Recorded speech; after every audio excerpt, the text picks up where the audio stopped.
जो कहानी मैं आपको आज सुना रहा हूँ वो सच्ची घटना पर आधारित है। दो दोस्त थे, ब्रूनो और पाब्लो। दोनों ही बेरोजगार थे। बड़े बड़े सपने थे दोनों के, दोनों जिंदगी में कुछ करना चाहते थे, लेकिन दोनों के पास कोई काम नहीं था। अचानक एक दिन इन्होंने पेपर में एक इश्तिहार देखा। वो एक काम का इश्तिहार था जो वहाँ के सबसे अमीर आदमी ने दिया था। और दोनों जब पहुँचे, उस एडवर्टीजमेंट में क्या था, जहाँ वो रहते थे उस गांव की चोटी पे एक तालाब था जहाँ पर बहुत सारा पानी इकट्ठा रहता था। उन दोनों को कहा गया, तुम दोनों बाल्टी भर भर के पानी लाओ, पर बाल्टी मैं तुम्हें 5 रुपये दूंगा। आई पे 5 rupees for 1 bucket of water. उन्होंने कहा ठीक है सर, कर लेंगे। वो बहुत मेहनती थे। उन्होंने सोचा हम खाली तो बैठे हैं, मेहनत में तो कमी है नहीं। उन्होंने कहा ठीक है, एग्रीमेंट आज से चालू, जितना पानी तुम लेकर आओगे वो एक रजिस्टर में नोट करोगे और तुम्हें पर बकेट के हिसाब से पैसे मिल जाएंगे। नौकरी लग गई, दोनों खुश हो गए। अगले दिन दोनों गए, बाल्टी उठाई और बाल्टी लेकर पहाड़ी की तरफ चल दिए। तालाब में गए, पानी भरा और नीचे ले आए, रजिस्टर में चढ़ा दिया। फिर गए, पानी भरा और रजिस्टर में चढ़ा दिया। उन्होंने पूरे दिन ऐसे काम किया। पूरे दिन में 3 से 4 चक्कर उनके लगे और कुछ अमाउंट उनके अकाउंट में क्रेडिट हो गया। अगले दिन फिर यही काम।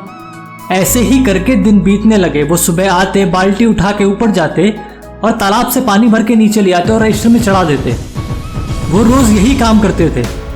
अब दोनों के पास पैसे आने लगे, दोनों को मजा आने लगा। उन्होंने सोचा ये तो बहुत अच्छा काम मिल गया, हमारी जिंदगी तो अच्छे से गुजर जाएगी। और दोनों के सपने बड़े बड़े होने लगे।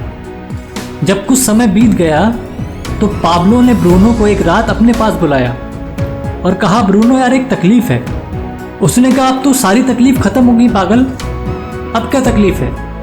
पाब्लो बोला, जब हम धीरे धीरे बूढ़े हो जाएंगे तो हम इतनी मेहनत नहीं कर पाएंगे, तो हम पैसे कैसे कमाएंगे? धीरे धीरे हमारी ताकत कम हो जाएगी। अभी हम दिन में 4 बाल्टी ला रहे हैं, लेकिन फिर 2 बाल्टी लाएंगे, लेकिन हमारे खर्चे उतने ही रहेंगे जितने कि आज हैं, और हो सकता है हमारे खर्चे बढ़ भी जाएं। 2 साल के बाद दिन में 3 लाएंगे, 4 साल के बाद, 5 साल के बाद दिन में 2 लाएंगे। खर्चा हम दोनों का उतना ही होगा। फिर तो उम्र के साथ पैसे धीरे धीरे कम होते जाएंगे। ब्रूनो बोला, ये क्या बात कर रहा है यार, आज की सोच। पाब्लो बोला, नहीं मैं तो कल की सोच रहा हूँ। पाब्लो बोला, कल क्या होगा?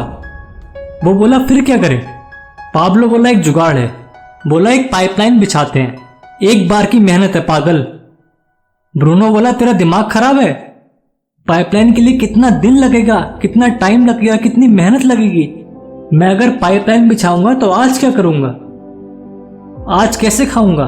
मैं कल कैसे खाऊंगा? मैं परसों कैसे खाऊंगा? मुझे ये काम करने में तो 1 साल लग जाएगा।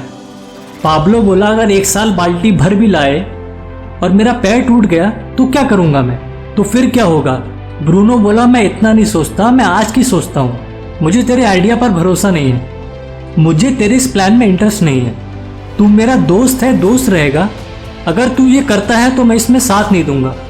पाब्लो बोला, चल ठीक है। दोनों रात को अपने अपने घर चले गए। ब्रूनो अगले दिन वही बाल्टी भरता और शाम को लाके रजिस्टर में नोट कराता। 3-4 बाल्टी दिन में भर लेता था।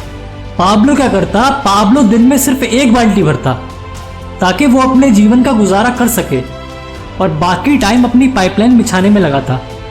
दिमाग लगाता था कैसे पाइप आएगा, कैसे क्या करना है, उस पर काम करने लगा। 25% काम बाल्टी भरने का करता, 75% काम अपनी पाइपलाइन के लिए करता। धीरे धीरे करके ब्रूनो बहुत अमीर हो गया, क्योंकि वो दिन में 5 बाल्टी भरता था। पाब्लो एक दिन में सिर्फ 1 बाल्टी लाता था। ब्रूनो के घर के सामने गाड़ी आ गई। ब्रूनो बोला पाब्लो से, देख पागल, मैंने तुझसे कहा था, देख मेरे पास गाड़ी है और तेरे पास कुछ भी नहीं। ब्रूनो बोला, तू गलत दिशा में दौड़ रहा है। पाब्लो के पास पैसे नहीं, खाने को हालत खराब हो गई। ब्रूनो की शादी हो गई, बच्चे हो गए, वो अपनी लाइफ में मस्त हो गया। रोज के पैसे आते थे। लेकिन एक दिन वो हुआ जो होना था। पाब्लो की पाइपलाइन बनके तैयार हो गई। अब उसको पानी भरने के लिए ऊपर नहीं जाना पड़ता। उसने पाइपलाइन के बिल्कुल नीचे एक टंकी लगा दी। वो टंकी खोलता और बाल्टी भर लेता और रजिस्टर में नोट कर देता। जितना पैसा ब्रूनो ने 5 साल में कमाया था, उतना पाब्लो ने 3 महीने में कमा लिया। गाड़ी उससे बड़ी हो गई, घर उससे बड़ा हो गया, लाइफस्टाइल उससे बड़ा हो गया। अब पाब्लो को कुछ करने की जरूरत नहीं थी। पाब्लो सोता था तो भी कमाता था, ब्रूनो बाल्टी लाता था तो ही कमाता था, पाब्लो छुट्टी मनाने बच्चों के साथ जाता तो भी कमाता था, ब्रूनो की बाल्टी भरती थी तो ही पैसे आते थे। अब पाब्लो बीमार था तो भी पैसे कमाता था, पाब्लो मर जाएगा तो भी पैसे कमाएगा। ब्रूनो हमारे देश में, दुनिया में जब जब बाल्टी भरेंगे तभी पैसा कमाएंगे। जिस दिन बाल्टी भरना बंद कर देंगे उस दिन पैसे आना बंद हो जाएंगे। इन लोगों को पैसे आना बंद हो जाएंगे चाहे वो आज कितने ही पैसे कमा रहे हो, कितने ही बड़े आदमी हो जाए। तो हमेशा याद रखना कि जिंदगी में जो लोग पाइपलाइन बनाते हैं वो मरने के बाद भी पैसे कमाते हैं। तो मेरा सवाल आपसे यह है कि आप अपनी जिंदगी में कुछ पाइपलाइन बना रहे हैं या नहीं। दुनिया में केवल 2% लोग ही ऐसे होते हैं जो पाइपलाइन बनाते हैं, बाकी सिर्फ ब्रूनो की तरह होते हैं जिनको बाल्टी लाने पर ही पैसे मिलते हैं। अब फैसला आपके हाथ में है कि आप क्या बनना चाहते हैं, ब्रूनो या पाब्लो। कहानी कैसी लगी मुझे कमेंट करके बताएं।